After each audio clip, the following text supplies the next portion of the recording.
सुन्दरनेपाल.com को अर्को नयाँ विशेष श्रृङ्खलामा उपस्थित भइसकेको छु म पवन घिमिरे। आदरणीय दर्शकहरू, तपाईँ हेर्दै हुनुहुन्छ सुन्दरनेपाल.com मा आज विशेष श्रृङ्खलाका साथ उपस्थित भएको छु पवन घिमिरे। तपाईँ सुन्दरनेपाल.com लाई लाइक, शेयर र सब्स्क्राइब गर्न भने नभुल्नुहोला। आज विशेष त म फरक विषयवस्तु लिएर आएको छु। फरक विषयवस्तुमा पनि समसामयिक राजनीतिक क्षेत्रमा रहेर नै यहाँहरूसँग म कुराकानी गर्ने जम्मरको प्रयासमा छु। विशेष गरी स्थानीय निर्वाचन सम्पन्न भएको 3 वर्ष बितिसकेको अवस्था छ। अब 2 वर्षभन्दा पनि कम समय बाँकी छ जनप्रतिनिधिको। त्यसै हिसाबमा पनि अहिले यतिखेर गणतन्त्र आएको, लोकतन्त्र आएको निकै लामो समय बितिसकेको छ। यो गणतन्त्र लोकतन्त्र आइरहनुभन्दा अगाडि जतिखेर द्वन्द्वकालको अवस्था थियो, त्यो द्वन्द्वकालको अवस्थामा धेरै द्वन्द्व पीडितहरू अहिले यतिखेर हामीले सोचे झैं नेपालमा परिवर्तन भएन, हामीले जे चाहेका थियौं त्यो विकास भएन भनेर गुनासो गरिरहनु भएको परिस्थिति छ। आज यसै विषयमा कुराकानी गर्नको लागि म माधव नारायण नगरपालिका आइपुगेको छु। माधव नारायण नगरपालिकामा मेयरको प्रत्याशित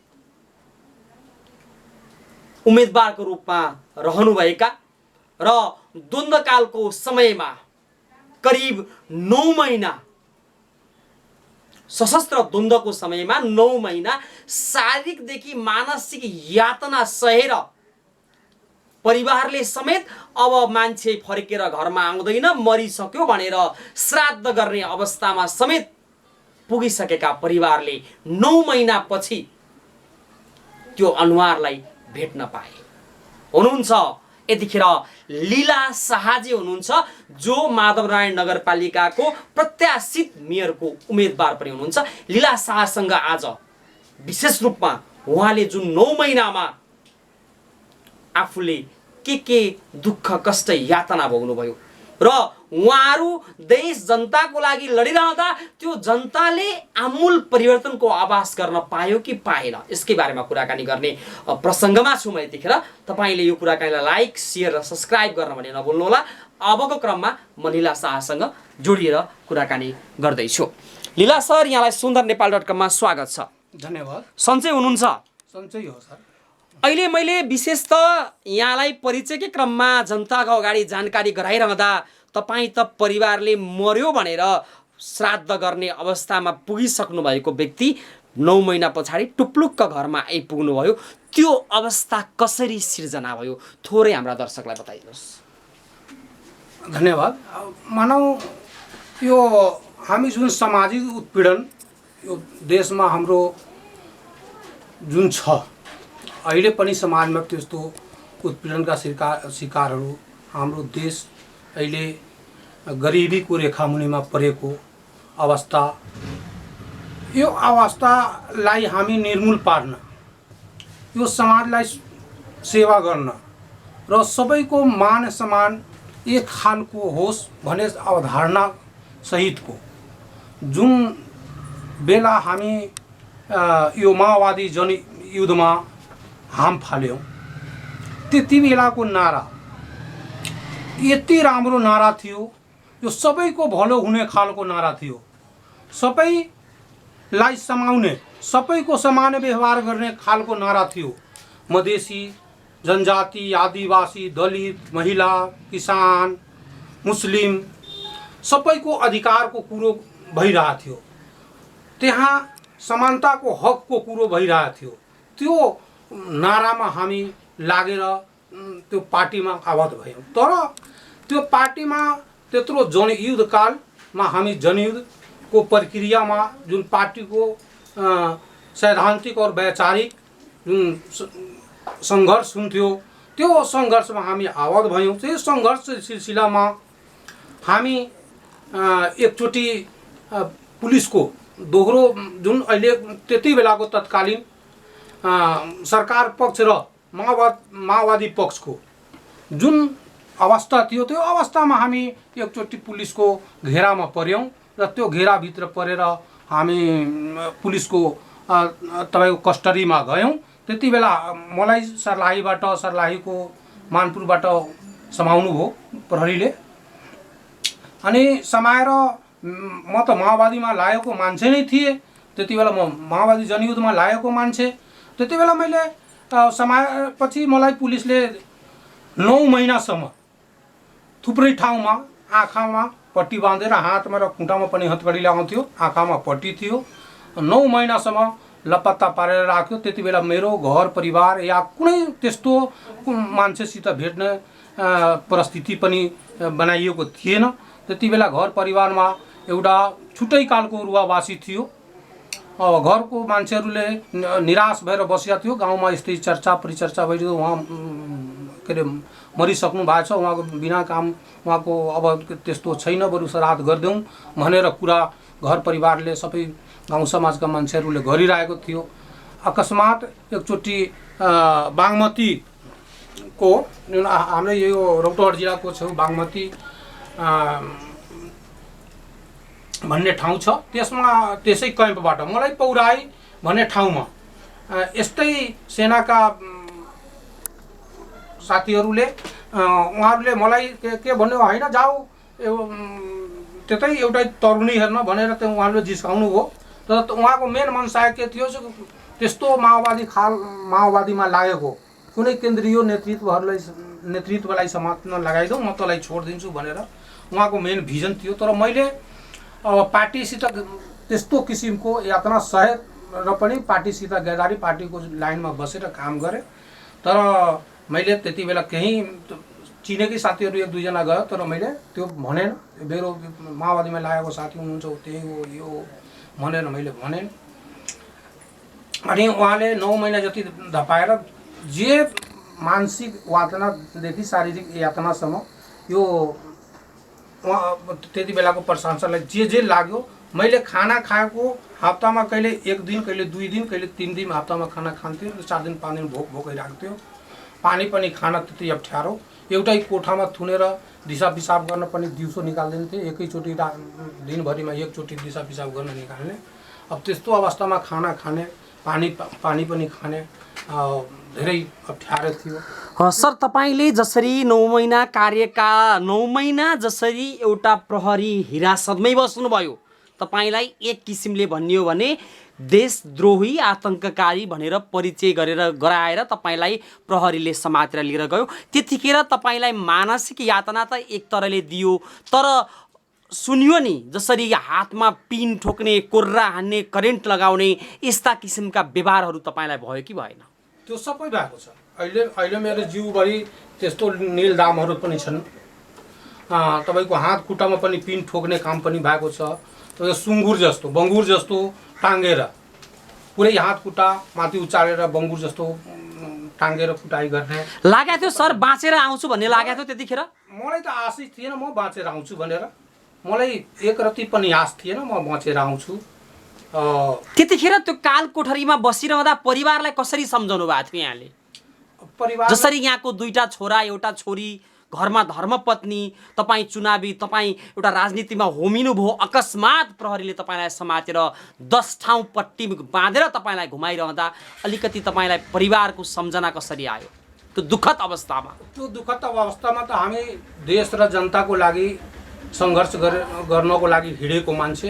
अब त्यति बेला त परिवारलाई हामी पनि सम्झिरहेको थियौँ। तर अब त्यो सम्झिने अवस्था थिएन। त्यो अवस्था आफ्नो यो देश र जनताको लागि घुमेको मान्छेलाई परिवार कुनै ठुलो कुरो हुँदैन। हाम्रो छोराछोरी ठिकै छ, हाम्रो समाजले, हाम्रो यत्रो पार्टीका साथीहरू छन्, उहाँहरूले पनि पीडामा हुनुहुन्छ भने फेरि सबैको मुक्ति हुन्छ भने मेरो छोराछोरीलाई, मेरो परिवारको मुक्ति पनि हुन्छ भनेर सोचका साथ मैले लागेको थियो।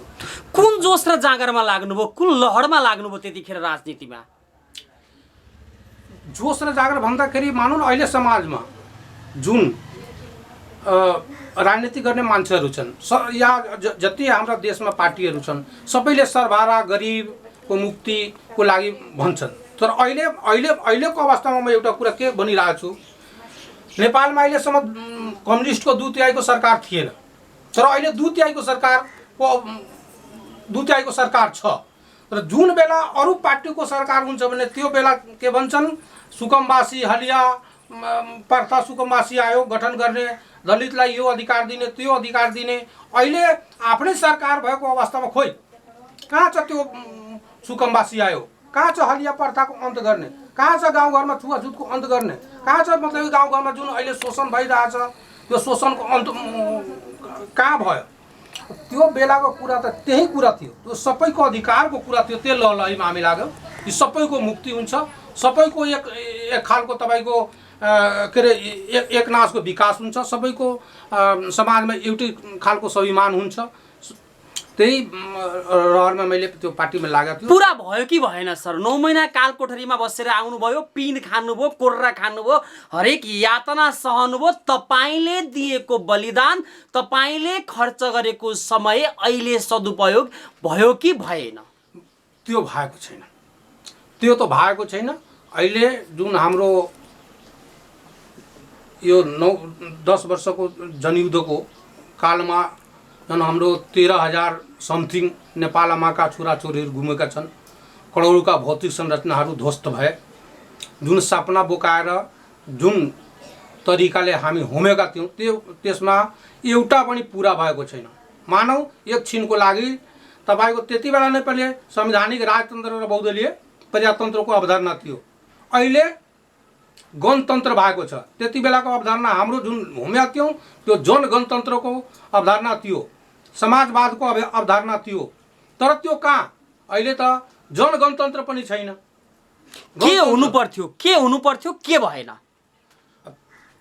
त्यही त कुरा म भनिरहेको छु। समाजवादको अवधारणा बोक्ने मान्छे त्यति बेला यही माओवादीको नेतृत्व गर्ने हाम्रो अध्यक्ष कमरेड प्रचण्डजी, पुष्पलाल कमल, उहाँको भनाइ के थियो कि यो एमाले कम्युनिस्टै छैन, एमाले न भाले हो न पोती हो।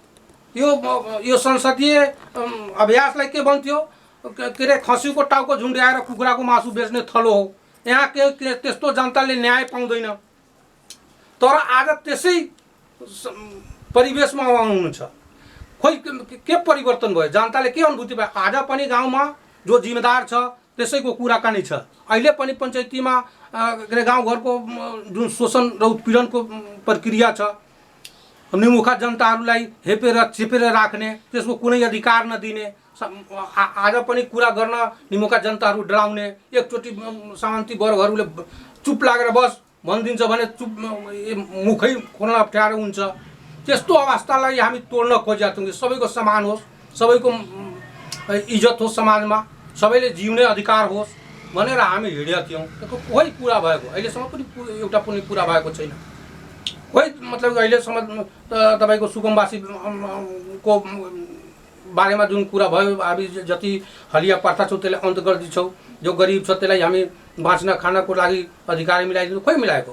त्यो आश्वासन दिएर तपाईँहरूलाई एक किसिमले भन्ने देश को सम्मानको लागि, राष्ट्र बचाउनको लागि भनेर खटाइएको यहाँहरू एक किसिमको सिपाही हुनुहुन्थ्यो। हजुर हजुर। त्यतिखेर विशेष रूपमा यहाँहरूलाई ठ्याक्कै भन्नुहोस् त के कुरा सिकाइन्थ्यो? त्यति बेला विशेष रूपमा यो राज्य सत्ताले हामीमाथि यत्रो उत्पीडन गरेको छ, हाम्रो सबै अधिकार कुण्ठित गरेर राखेको छ। एकतन्त्रीय व्यवस्था हो, यहाँ राजाको सबै थोक छ, राजाले जे भन्ने त्यही गर्छन्। प्रजातन्त्रमा जनताको छोराछोरी ले भनेको कुरा हुन्छ, अहिले राजाले भनेको कुरा मात्र भइरहेको छ भनेर यो राजतन्त्रलाई ढालौँ। यो जति त्यति बेलाको राजनीति गर्ने पार्टीहरू पनि राजासित सम्बन्धित छ, उहाँहरूलाई परास्त गरेर हामी नयाँ जनवादी व्यवस्था स्थापना गर्छौँ, सबैको समान हक हुन्छ, सबैको मान सम्मान पाउँछ भनेर कुरा गरेर हामी त्यति बेला लागेका थियौँ। अहिले पनि सरको कुरालाई मैले ठ्याक्कै काटिरहँदाखेरि अहिले यहाँहरूसँग लाग्ने कतिपय साथीहरूको छाती र पेटमा लागेको गोली निकालिएको छैन। उहाँहरू मासुमै गोली जेलेर दिन प्रतिदिन आफू भोकै र परिवार पनि भोकै रहेको अवस्था छ। यसको लागि उहाँहरूले न्याय पाउने कि नपाउने? उहाँहरूले त धेरै पीडामा हुनुहुन्छ होला नि, यहाँहरूले पनि देख्नु भएको छ अवस्था। सँगैसँगै हिँडेको साथीहरू पनि अहिले पनि त्यस्तै छ, उहाँहरूलाई उपचारको पनि त्यस्तै अवस्था। अहिले पनि जुन तपाईँले भनेको कुरो गोली अहिले जिउभित्रै नै छ, तर निकाल्ने अब त्यत्रो अर्थ छैन उहाँसँग।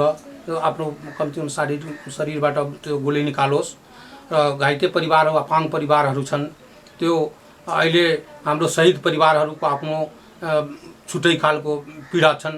उहाँहरूको श्रीमान छैन, छोराछोरी त्यस्तै टुहुरो भएर बसिया छ, विधवा भए उहाँहरूलाई पढाउन लेखाउन खाना बासगासको धेरै समस्या छ। त्यो त श्राप लाग्छ।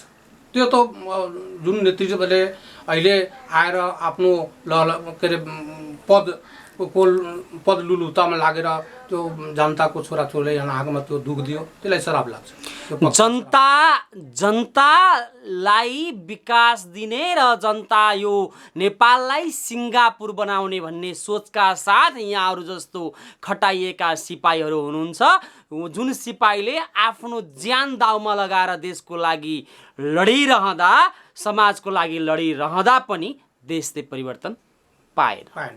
मानव हामी एउटा कुरा तपाईँले भनिदिन्छु, बिग्डेको गाडी हुन्छ भने त्यसको चलाउने चालक यदि राम्रो भयो भने त्यो गन्तव्यमा पुर्याइदिन्छ। नयाँ तपाईँ सोरुमबाट गाडी निकाल्नुहोस्, यदि चालक राम्रो भएन भने त्यो गाडी कतै न कतै खाइमा पल्टाइदिन्छ।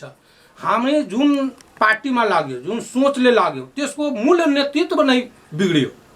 त्यो आफ्नो स्वार्थमा पदलुतामा आफ्नो स्वार्थमा विलिन भए। हाम्रो जुन लागेका साथीहरू जुन अहिले घाइते भएका छन्, शहीद भयो, त्यो राम्रै सपना बोकेर पार्टीमा लाग्नु हुर्कुनु भएको थियो। तर त्यसको सपना बेचेर अहिले कुर्सीमा बसेको जुन हाम्रो नेतृत्वहरू छन्, त्यसको रगतमा टेकेर कुर्सीमा बसिया छ। तर उहाँलाई श्राप लाग्छ, यो कुरो पक्का हो, त्यसमा दुई मत छैन। ठिक छ। अब सर विशेष रूपमा म स्थानीय निर्वाचनसँग पनि यहाँलाई जोडौँ। यहाँ त प्रत्याशित मेयरको उम्मेदवार केही विशेष कारणले चुनावमा यहाँले मेयर आफ्नो तरिकाले यहाँले चुनाव लडिरहँदा, चुनावको टिकट चुनावमा पाइरहँदाखेरि मेयर यहाँले एउटा मेयरको पदलाई चाहिँ कायम गर्न नसके पनि निरन्तर रूपमा समाजसेवामा छु भनेर भनिरहँदाखेरि अहिले आएका जनप्रतिनिधिज्यूहरू, जो तपाईँ सँगसँगै लडेका जनप्रतिनिधि, जसमध्ये उहाँहरूले मेयर, उपमेयर, वडा अध्यक्ष जो जित्नुभयो, उहाँहरूको कामको मूल्याङ्कन तपाईँ कसरी गर्नुहुन्छ? अब चुनावी प्रक्रिया त वास्तविकता एउटा प्रजातान्त्रिक अभ्यास हो, मैदान भयो। त्यो मैदानमा जित हार हुनु स्वाभाविक कुरो हो। मानौ उहाँलाई हाम्रो नगरपालिकाका मतदाताहरूले पत्याए, उहाँ जित्नु हो।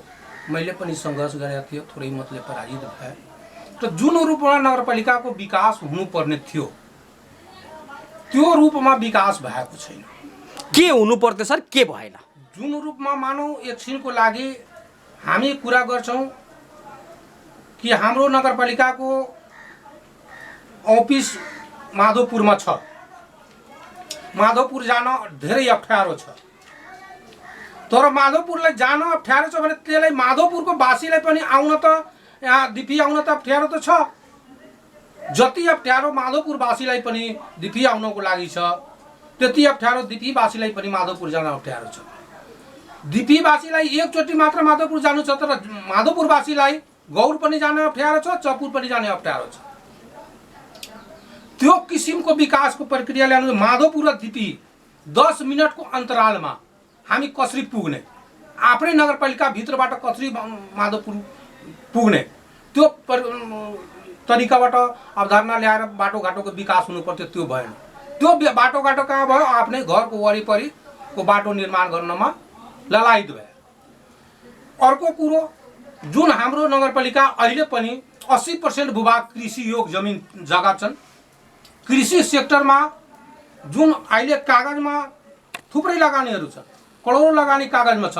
कृषि क्षेत्रको लगानीमा हामी कृषिमा यो बिउ किन्यौँ, यो फलानु मल बाँट्यौँ, यो गऱ्यौँ, त्यो गऱ्यौँ भनेर कागजमा छ। तर कुनै एउटा ठोस ठाउँमा त्यसको देखाइदिनुहोस् त।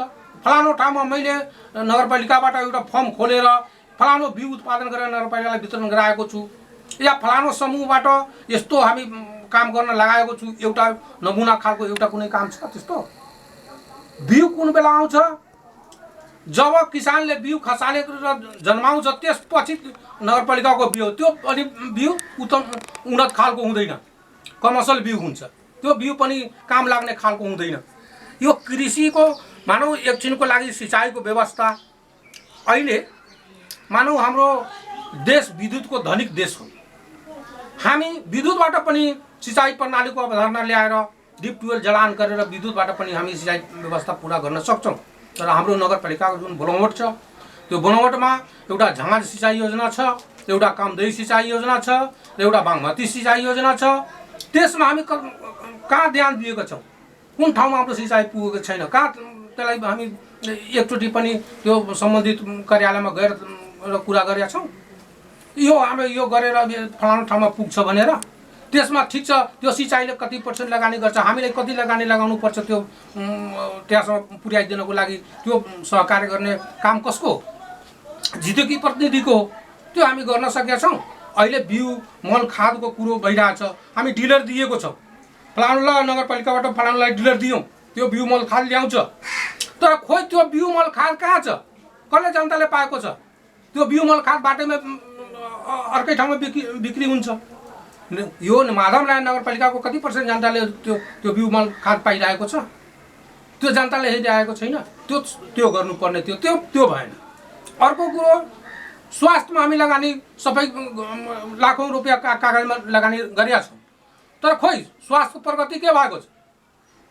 यो नगरपालिकाभरिमा जम्मा एउटा प्रसुतिगिरी थियो खेसरैयामा, त्यो पनि प्रसुतिगिरी अहिले पनि त्यस्तै अवस्थामा छ, थन्केर बसेको अवस्था हो। एउटा पनि त्यहाँ कुनै % जाँदैन, त्यसको व्यवस्थित भएको छैन। स्वास्थ्य चौकी छ, स्वास्थ्य चौकीमा अहिले औषधि छैन। यहाँका नागरिकहरू जान्छन्, त्यहाँ कुनै किसिमको यो त स्वास्थ्य चौकीमा प्राथमिक उपचार नै हुन्छ, प्राथमिक उपचार खालको पनि औषधि छैन, उपलब्ध छैन। औषधि किन्ने जिम्मेवारी कसको? हाम्रो मेयर साहबको होइन? हाम्रो उपमेयर साहबको होइन? खोइ त कहाँ औषधि कता हरायो? के उहाँहरू चुप लागेर बस्नु भएकै अवस्था हो?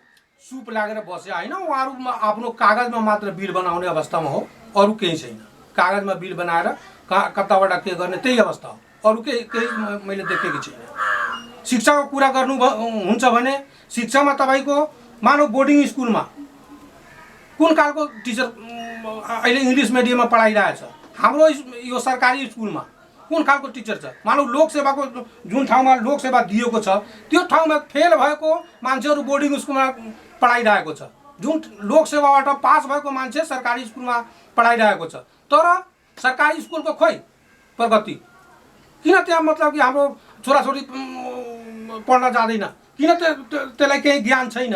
एकचोटि हेर्न गएको छ, त्यसलाई कसरी हामी व्यवस्थित गर्ने? बोर्डिङ स्कुलमा जब इङ्ग्लिस मिडियम हुन्छ भने सरकारी स्कुलमा किन इङ्ग्लिस मिडियममा पढाइ हुँदैन? त्यो हामी पहल गर्न सकेका छौँ। यही हो शिक्षामा लगानी गर्ने। आफ्नो क्वान्टिटीको जुन हामी टिचर भर्ना गर्ने प्रक्रियामा हुन्छौँ भने त्यसको लोकसेवाको माध्यमबाट माने हामी आन्तरिकै लोकसेवा गरौँ। एकछिनको लागि नगरपालिकाबाट हामी त्यो आयोग खोलौँ। नगरपालिकावासीलाई राख्नु छ भने आयोग खोलेर त्यसमा क्वालिटीको टिचर राख्नुपर्छ, क्वान्टिटीको टिचर राख्नु हुँदैन। मलाई मत दिने को छ त्यसको छोराछोरीलाई रातारात सहमतिको आधारमा बोर्डबाट होस्, शिक्षा समितिबाट होस्, नियुक्ति गरेर हामी राखिदिन्छौँ। त्यस्तो आयोग गठन गरेर राख्नुपर्ने, त्यो गरेका छ। त्यो हुनुपर्ने वास्तविकता। यदि जनताको लागि हामी काम गर्न चाहन्छौँ भने यो 4वटा जुन हामी कुरा भनेका छौँ, शिक्षा, स्वास्थ्य, कृषि र यो बाटोघाटो, जुन हाम्रो सुलभ तरिकाबाट नगरपालिकाभरिको प्रत्येक गाउँमा तीबाट 10 मिनटमा माधवपुर पुग्ने, 10 मिनटमा मानपुर पुग्ने, 5 मिनटमा लौकाहा पुग्ने खालको बाटोघाटोको निर्माण हामी गरिदिँदाखेरि हाम्रो नगरपालिकाको सबभन्दा उत्तम विकासको कुरो त्यही हुन्छ। अब सर, यहाँ एउटा प्रत्याशित मेयरको हिसाबले चुनाव लडिसक्नु भएको व्यक्ति, अब यहाँको यो माधवनारायण नगरपालिका सबैलाई एउटा राम्रो समुन्नत सुन्दर बनाउनको लागि तपाईँको भूमिका के हुन सक्ला? अब त हामी त अहिले प्रत्याशीको रूपमा छौँ। अब जमाजमी चुनावको 1.5 वर्ष अझ बाँकी छ। हामी जनताको माझमा यही 4वटा जुन हामी बुन्दामा जुन तपाईँसित कुराकानी गऱ्यौँ, यो गर्नुपर्ने मूल प्राथमिकता। त्यसपछि यो 4वटा बुन्दा पुरा गरे गरेमा मात्र यो नगरपालिकावासीको र नगरभरिको विकास सौन्दर्य हुन्छ र तपाईँको यो नगरवासीलाई भोलिको दिनमा आगामी दिनमा फड्को मार्न पनि ऊर्जा गर्छ। मेरो अवधारणा अहिलेसम्म त्यही हो। ठिक छ, अब अन्त्यमै छौँ सर, समयको पाबन्दी पनि छ। अब sundarnepal.com युट्युब च्यानल मार्फत देश विदेशमा रहेर तपाईँकै स्थानीय निकायका जनप्रतिनिधि लगायत नेपालभरिका जनप्रतिनिधिले यो अन्तर्वार्ता हेरिरहनु भएको छ भने उहाँहरूलाई अन्त्यमा भन्न मन लागेका कुरा केही छ भने राख्न सक्नुहुन्छ। अन्तमा हामी यही भन्छौँ, मानौ अहिले एउटा राम्रै अभ्यास केन्द्र सरकारले गरेका थियो, जुन तपाईँले प्रश्न राख्नु भएन, अब मैले आफ्नो तर्फबाट राखिदिएँ। ठिक छ, न्यायिक समितिको अवधारणा एउटा समाजमा केन्द्र सरकारले पठायो। उपमेयरको संयोजकमा न्यायिक समिति गठन हुने, त्यसमा पनि 4-5वटा मुद्दाहरू हेर्ने, यहीँबाट सामाजिक उत्पीडनमा परेका नागरिकहरूलाई न्याय दिने प्रक्रियामा जुन एउटा माथिबाट नै त्यस्तो गरेर पठाएको छ। अहिले कुनै नगरपालिकामा त्यस्तो खालको इजलास लाग्ने या त्यस्तो खालको न्यायिक समितिहरू सुचारू रूपमा काम गरेर एउटा पनि हेराउन सकेको छैन। तिनीहरू कहाँ लागेका छन् भने नगरपालिकाको कुल बजेट कति हुन्छ, त्यसबाट बाँडफाँडमा हाम्रो कति पर्सेन्ट आउँछ, हाम्रो हिस्सामा काम गर्ने फलानुको हिस्सामा कति पर्सेन्ट आउँछ, त्यो मात्र कुरा हुन्छ। जनता कहाँ छ, जनता कुन पीडामा छ, अहिलेसम्म पनि 10वटा निवेदन पर्यावला तर एउटा पनि टुङ्गो लागेको अवस्था छैन। त्यो टुङ्गो लगाउने जिम्मा कसको? केन्द्रले त अवधारणा बनाइदियो, तर यहाँ कार्यान्वयन हुने खालको छैन। त्यसैले हामी भन्छौँ कि वास्तविकमा जुन बेला हामी आफ्नो जनप्रतिनिधि चुन्ने बेला आउँछ, त्यो बेला नै ख्याल गर्नुपर्छ हामी कुन खालको जनप्रतिनिधि चुन्ने, कसलाई चुन्ने। त्यति बेला लहलहीमा लागेर, जातिवादीमा लागेर या पार्टीमा फलानु पार्टीको छ भनेर लागेर, मेरो विचारमा त्यति बेला व्यक्तित्व र त्यसको पहिचान गर्नुपर्छ। वास्तवमा यसको व्यक्तित्व के छ, यो भोलि गएर मेरो नगरवासीलाई, मेरो यो देशवासीलाई सहयोग गर्छ कि गर्दैन, मेरो देशवासीको नाउँमा लुटतन्त्रमा चाहन्छ कि देशवासीको भलोको काम गर्छ कि नगरवासीको भलोको काम गर्छ, त्यो कुरामा बढी ध्यान दिनुपर्छ। वास्तविकमा राजनीति गर्ने मान्छे छुट्टै खालको हुन्छ। राजनीतिमा पनि अहिले एउटा प्रतिस्पर्धा छ, तपाईँको म भनिरहेको छु। ल जाउँ राजनीतिमा, के भनौँ, सब यत्रो पैसा लगानी चुनावमा खर्च गरौँ, अनि राजनीतिकमा जितौँ, यत्रो बजेट छ, यत्रो फेरि कमाइहाल्ने, त्यो प्रक्रियाको पर पार्टी अहिले राजनीतिकमा बसेको छ।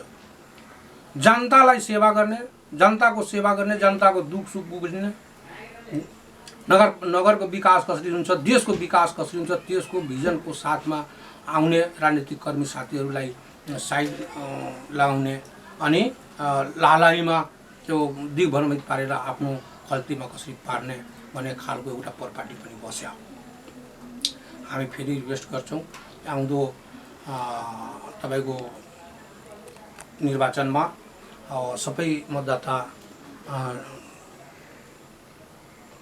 और नगरवासीसँग अनुरोध गर्छौँ कि तपाईँहरू भोट हाल्ने बेलामा कम्तीमा राम्रो नेतृत्व, हाम्रो नेतृत्व भनेर चयन गरौँ भन्ने आशा राख्दछु। हस्, यो कोरोना सङ्क्रमणको जटिल अवस्थामा पनि यहाँले एउटा सामाजिक दूरीसहित आफ्नो विचार भावना जनता सामु पुर्याउनु भयो। यसको लागि म sundarnepal.com युट्युब च्यानलको तर्फबाट तपाईँलाई धेरै धेरै धन्यवाद दिन चाहन्छु। धन्यवाद।